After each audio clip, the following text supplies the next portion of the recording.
Everyone, it's Kelly from Tutoring Tips for Teachers, and I'm here with a tip for you today about how to price your tutoring services. Now, before we get into that tip, if you like these videos, if you like to get tips, make sure you give this video a thumbs up and don't forget to subscribe because we've got new tutoring tips coming all the time. But today we're talking about a really important one, which is how to price your tutoring service. And this is an important tip because when you're first starting out, you really have no idea. Like, how much should you charge? You don't know. And so what you do, and what I did, and what I see a lot of tutors doing, is you go on Facebook and you ask other tutors what they're charging, or you do a search through and see what people have responded to a question like that, like how much are you charging for your services? Or you might look on Google or something, and you might check out like other tutoring agencies and see what they're charging per hour. And you'll get all this information about what other people are charging. And then you may base your price on that because really, what else are you supposed to do when you're just starting out and you have no idea what to charge? That seems like the most obvious solution, right? But that is problematic for a number of reasons. The first one being that the service that you are going to provide to your students is unique to you. And that's the beauty of being an independent tutor is that you can offer something really special and really unique that nobody else can offer. So how can you put a price on that? This is something that only you can do. This is your special, unique offering. You're using your unique set of talents and experience and skills to serve your students. So it's hard to base that on what other people are charging because they're doing their own thing, right? And it may not be the same as you. So you can't really go by what other tutors are charging, if that makes any sense. And the other problem with this is that tutors tend to undercharge for their services. That's going to be more common than overcharging. So you're going to be getting feedback from people who are probably, for the most part, charging too low of a price. And then if you take all that feedback and average it out and see what you should be charging, you may end up charging too low of a price as well, and you don't really wanna do that. I mean, of course, when you're first starting out, you can't charge, like, super top rate because you have to build up your reputation and you have to build up your clientele and all of that, but that doesn't mean you have to be, like, pricing yourself way, way really, really low or looking at what other people are charging and then pricing yourself lower than that just because you're new. So those are some problems with that strategy of asking other tutors on Facebook or doing a Google search to see what other people are charging. It's good to know. I'm not saying it's bad. It's good information to have, but don't base your whole pricing strategy on that. Take all of that with a grain of salt and use that as part of your research. But there are other things that you can think about and other things that you can do to really build a pricing strategy that's going to be sustainable and appropriate for your business. And here are a few tips for you on that. So let me just check my notes here. Aha, tip number one is kind of like what I just said. When you're first starting out, you're going to be tempted to want to just get students at whatever it takes. I just want to get students.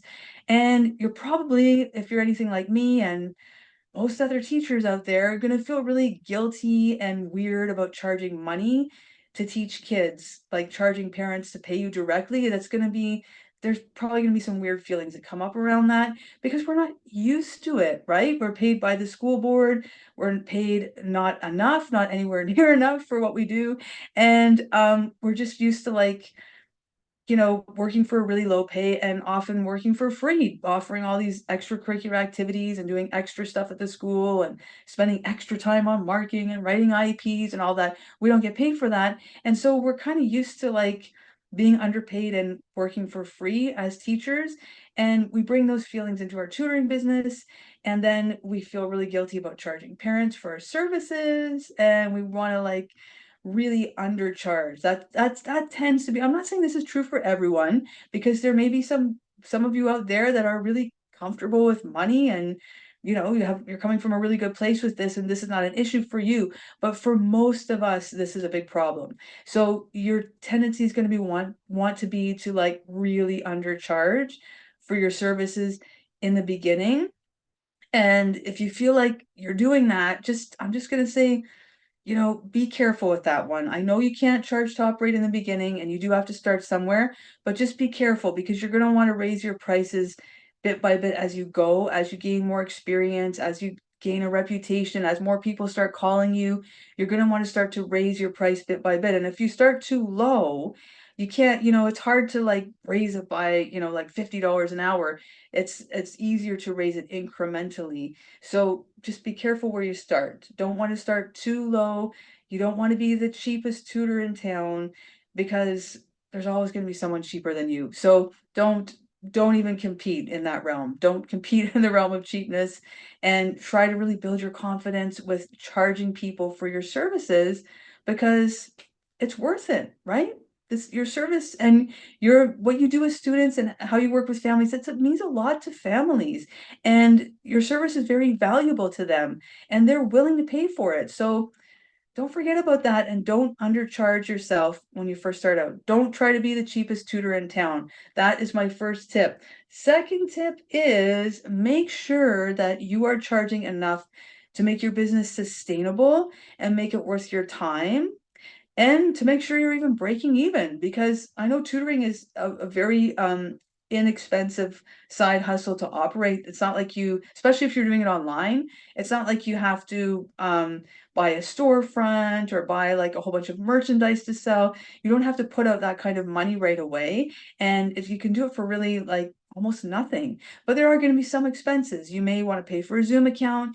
You may want to pay for educational software. You may want to order some things from Teachers Pay Teachers. There's going to be some little expenses that you're going to incur, and you need to make sure that whatever fee you charge covers those expenses. And the other big expense you have to think about is your time, because your time is worth money.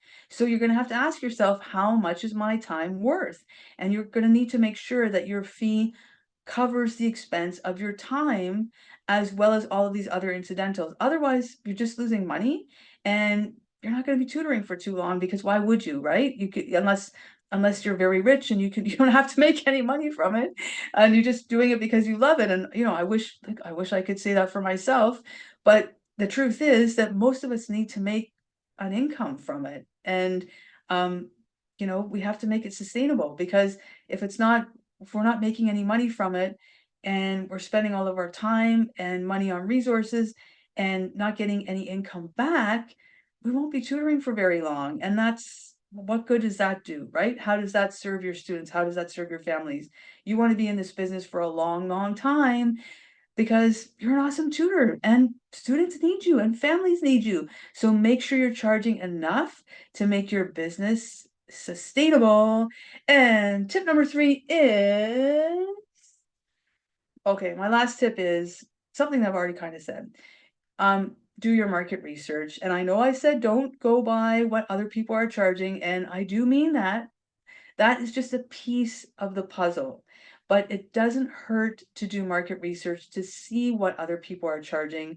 And so it doesn't hurt to, go in those Facebook groups, and you can either ask, or you can most of the time just do a search, and people will already ask that question and people will come up with a big long list. So you can get sort of a ballpark of what other people are charging. What I found for myself was more useful than that, because those Facebook groups are those are tutors from all over the world, usually in the tutor Facebook groups.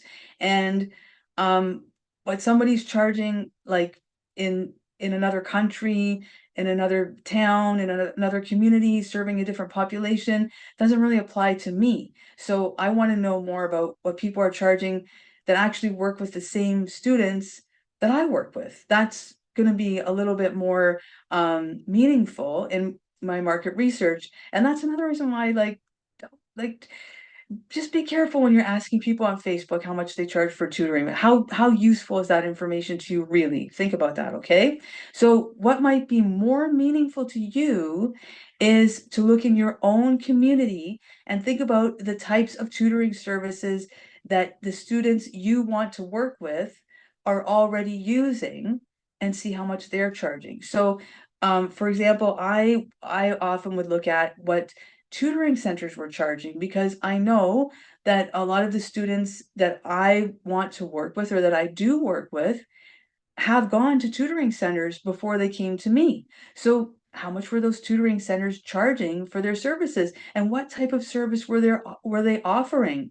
Because that's sort of like more in line with um the actual families that I'm working with to see how much they were able to pay or willing to pay for tutoring. So that still doesn't mean that I'm going to set my price the same as those tutoring centers because the service that I offer is different from the tutoring center, so I have to set my price accordingly.